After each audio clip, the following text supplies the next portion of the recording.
All right, down to our fun segment, responding directly.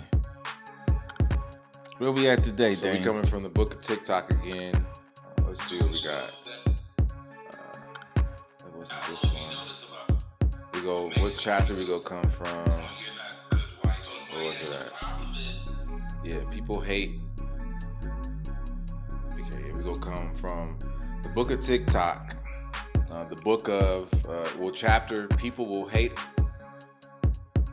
us for saying this, but parents are causing classroom disruptions. So this was the one where we talked about when you were talking about the kids being disruptive in the class to where They have to be what? the correctional officers. Mm-hmm. You know, the teachers got to be correctional officers instead of teachers. Yeah. So that got a couple of comments. Mm-hmm. So the first comment came from a G. They said it's absolutely the parents, and then they will want to blame everyone else. LOL. True. Yeah, true. It See that? it definitely starts with the parents, like we always say. You gotta teach your children some Home discipline. training, Yeah, right? home training. Like Seems like a lost. But again, I would imagine home training in this day and age would be a lost art if we have kids raising kids. So if the kid themselves didn't, had to quote unquote didn't get the home training, which is most likely how they ended up with the child prematurely, as a minor. hmm Then as they growing up, they never got it to give it to their kids. So then now we just got generation after generation of kid who ain't getting that basic sense of discipline and respect to where now they going to school and just being these rebellious and unruly students right, who are disrupting the learning for others. got you. Yeah. So who was it? What was his name? G. G. Her name is G. Oh, her name is G G. Heart. G Love. We will just call you G Love. All right, G. So the next comment comes from MG9. They say, and this is why I've seen teachers coming finally saying now they know how cops feel and treat it. It'd be hard to read some of y'all comments sometimes. I get what you're I saying. get what they saying. Yeah, I You get what know, you're saying. it's hard. It's hard to govern undisciplined people. Or just, well, I would say definitely discipline, but in this regard, just the basic sense of respect for others. Mm-hmm. Disrespectful people is what I really see it as, because Mm-hmm. again, you're not even just respecting the humanity in these people next to you. You know, you're so caught up into your level of disrespect. Because to your point, as you always like to be saying, again, the kids is seeing how the parents is behaving in public in a very disrespectful manner. So why wouldn't they think that that's okay and not behave that way within the confines of whatever platform that they're operating in? In this case, it could be school. Yo, I just seen this video and this shit just blew my mind. The girl was driving, the cop pulled over, for whatever the reason was, and he told her to pull your car up there. The man said you could park it in the driveway. I think her license was suspended or whatever the case may be. So all they wanted her to do was park the car and then, call a ride or whatever, but we can't let you drive because your license suspended. So they said, "Go ahead, ma'am." So she all going on. So they allow her to pull the car out and pull in the driveway. So when she pulled up, she drove all erratically and then pulled in the driveway and then came out and then came back. And they was like, "What is she doing?" Like, so long story short, they was like, "Ma'am, you going to jail. You going to jail." Now she had her daughter in the car. And she was like, so they was like, "Man, pull up. You going to, we told you not to drive." And she was like, "Well, I was just coming back to get my driver's license." "No, we told you to go park the car, but I wanted my driver's license." She's like, "No, you going to jail now because you being blatant disobedient." So they pulled out. They like, "Not in front of my daughter, my daughter." Guess what the daughter said? The daughter said, "Well, mom, they told you not to drive."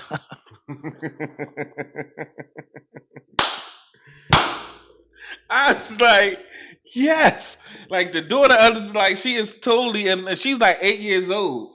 And so the mom was being all dramatic, holding the daughter like, "Oh baby, it's gonna be okay. It's gonna." And she like, "Okay, but mom, they told you not to drive. Why would you drive up here? They told you to park the car." The baby understood it at 8 years old, Yes. but the mama didn't. Yes. And that's So, just the level of obtuseness you can find in some men and women in that hmm regards. oh man, that I was cracking up on that one. But again, hopefully this young lady grows up with that same sound mind and balanced thinking to where she respects Mm. like you said, just the simple concept of right and wrong. Like, mom, Well, they told you to go park the car. well, the essence of it, it seems as if someone else was raising that kid because the mother was like, "I just got out of jail." Okay, She's there like, it I just is. got out of jail. I just got out of jail. So the contrast and the daughter's reaction and her perception of the incident happening, you could tell she's being raised by someone else. She's not necessarily raised by the mother. The mother's Mhm. like, please don't lock me up, not in front of my daughter. I just got out of jail. Like, I bet you did. Right. That's why you thank God. That's why your daughter got some sense. Thank God whoever's been raising your daughter. Facts. Mommy, they said don't drive. All right, next comment comes from a Russ. They say, I've always said that the parents is the problem. I've even told a sixth grade girl this because of her nasty and disrespectful mouth. Her little ass started correcting herself with me and told me I was her favorite teacher. Mm, Now, at being in education, I've somewhat experienced that a lot of these kids they come from dysfunctional households. There's really no true leadership in regards to instilling some level of structure, discipline, etc. into the household. And so when they get it at school from someone who isn't afraid to give it to them, they do tend to respect you a little bit more because they yeah. realize that you can be a sense of stability for them. You Hmm. could be that rock, that anchor for when things are tough and the waters are rocky. They can go attach themselves to you and know that everything is going to be okay. Yeah, I remember being a kid in school. I had a trash mouth. I had a potty mouth. Like, because I was raised by my mom. She had me at 15, so she was a kid, and she cussed like a sailor too. And so, that I just thought that was the way you talk. Mm. You know what I'm saying? So environment, the always already listening aspect of our Yeah. conversation and the language that we use to express ourselves. So Hmm. you're hitting the nail on the head by Yeah. saying that you just only reason why you did it was because you thought that that's how you I did it thought that's what you because said that's when what you you get saw. upset. When you Yeah, get mad, you cuss a motherfucker out. That's why y'all can hear me now. Like I cuss way more than they cuss. I'm sure y'all can tell. It's just it. Whatever. Let's go on. so the next comment comes from a smiley face, I guess, a cat smiley face. They say they got the little anime as they profile too, so Oh, okay. prepare yourself. Uh oh. She says, no, the problem is that dad is working 12-hour shifts and mom is working two jobs, so no one is around to babysit. She says BBC, but I think that's supposed to be BBS. Babysit, not, never mind. Uh, and BBC are for the kids. No one's around, I guess, to take care of the kids, or the kids is off at daycare babysitting. So Someone why they she have to start raise that their off with kids. no though? That's just probably from what we were saying. But anyway, no. The problem is that dad is working 12-hour shifts, and mom is working two jobs. No one is around So that to means no parenting, exactly. like we've been saying. That's the point we're making. But then That's what some I. some people they just they hear what they hear. You know what I'm saying? And then they just respond to the story that they made up about what they heard. You gonna say no and then reinforce the point we're making? Okay. Right. Okay, anime. All right. Next one comes from Ricky Lee. Ricky Lee says no abuse to a child is something to never support. Well, I guess no. Abuse to a child is something. So work on y'all punctuations. Here's the comment from Ricky Lee. Ricky Lee. No. Abuse to a child is something to never support. I had some racist, I'll intentionally teacher who should have not been a teacher. Sexual abuse is going to get so bad if this is how you feel. I don't know what you just said. Yeah, I'm sorry. Like I don't. We never said She anything said about abuse. She abuse. said We said abuse everything about from. sexual Is she abuse. saying abuse from a child? I don't Oh, know. she said It's to a just like child. you said. I can't. But again, no one. We never mentioned anything about abuse to a child. Nothing about sexual abuse to a child. Again, this is what we talking about. Y'all just be inventing stories based upon what you thought you heard us say, and then you're responding to the story that you just made up about what you thought we said, and then now we're here. You're like not understanding what you. So if you are going to leave these type of comments, then please make sure your punctuation and your point is clear, so we can at least understand where you're coming from.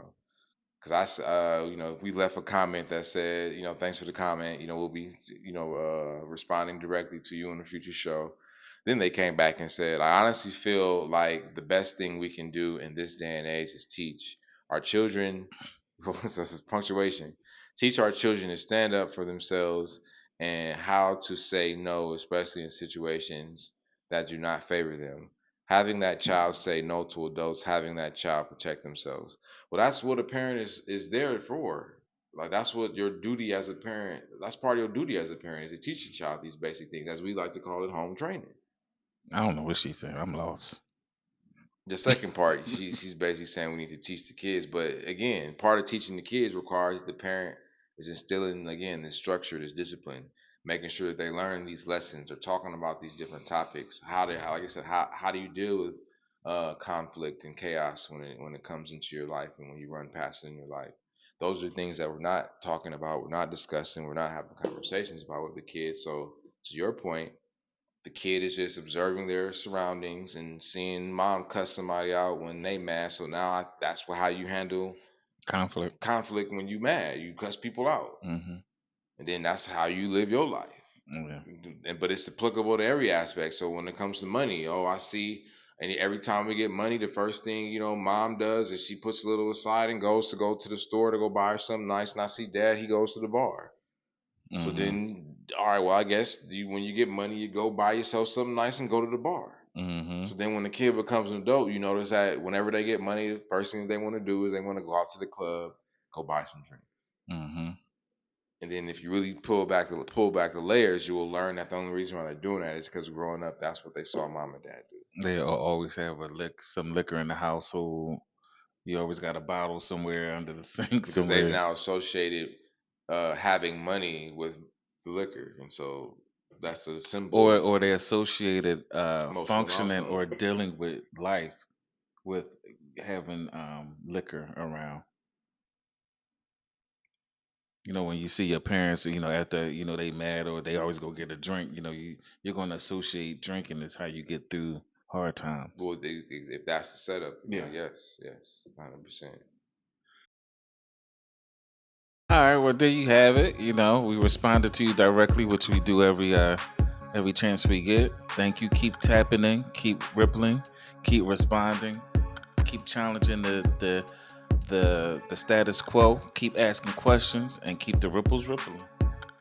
Till the next time, we out.